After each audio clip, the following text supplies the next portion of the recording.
Welcome to Between the Lines Adventures. This is the Himalayas, where the earth meets the sky. Have you ever felt a pull, a gentle, persistent tug from a place you have never been? For me, that call came from the high peaks of Nepal. It was a whisper carried on the wind, a promise of something ancient and profoundly still.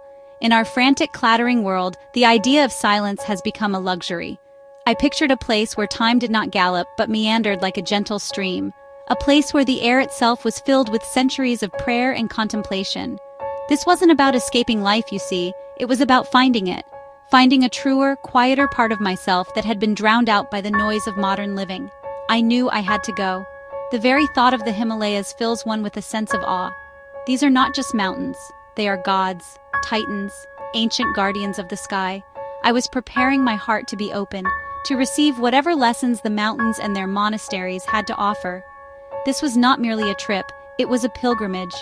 The call had been answered, and the path, however challenging, was laid out before me, leading upwards into the thin, sacred air of the Himalayas. The journey into the mountains is a humbling experience. It begins in the vibrant chaos of Kathmandu, a city teeming with life, color, and sound. But as you travel outwards and upwards, the world begins to change. The roads narrow, winding like ribbons through terraced hills of the most brilliant green. Eventually, the road ends, and the real journey begins on foot. The paths are ancient, paved with stones worn smooth by the footsteps of countless pilgrims, monks, and traders over centuries. You cross suspension bridges, draped in a rainbow of prayer flags that dance and snap in the wind. Each flag sends a prayer out into the world with every flutter. Looking up, the sky is a deeper, more intense blue than you have ever seen before. The views are simply breathtaking. Around every corner, a new vista unfolds, each more spectacular than the last. Jagged, snow-dusted peaks claw at the sky, their sheer scale making you feel wonderfully insignificant. Clouds drift below you, filling the valleys like soft white oceans. The first one I reached, perched on a cliffside like an eagle's nest, was Tengbuch. The air here felt different, charged with a quiet energy. Arriving at a monastery is like stepping across a threshold into another time. The silence was not empty, it was full of peace, full of history, full of devotion. The gentle hum of chanting from within was the first sound I heard, a low, resonant vibration that seemed to emanate from the very stones. Inside, the atmosphere was thick with the scent of burning incense and melting yak butter lamps. I remember one conversation with an elderly monk. He held a small, smooth stone in his hand. He said life is like this stone. It starts rough and jagged, but with time, patience, and the gentle friction of experience, it becomes smooth.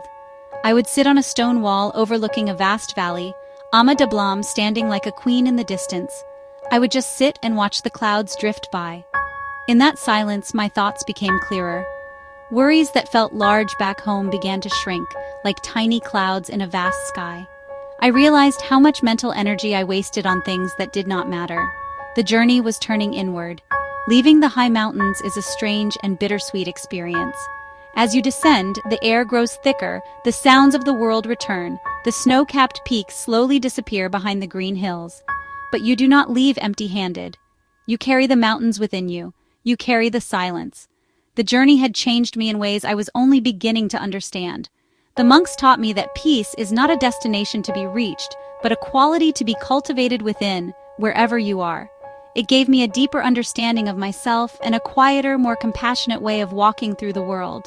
And sometimes, when the world feels too loud, I close my eyes and I am back on that stone wall, with the prayer flags fluttering and the eternal silent peaks watching over me.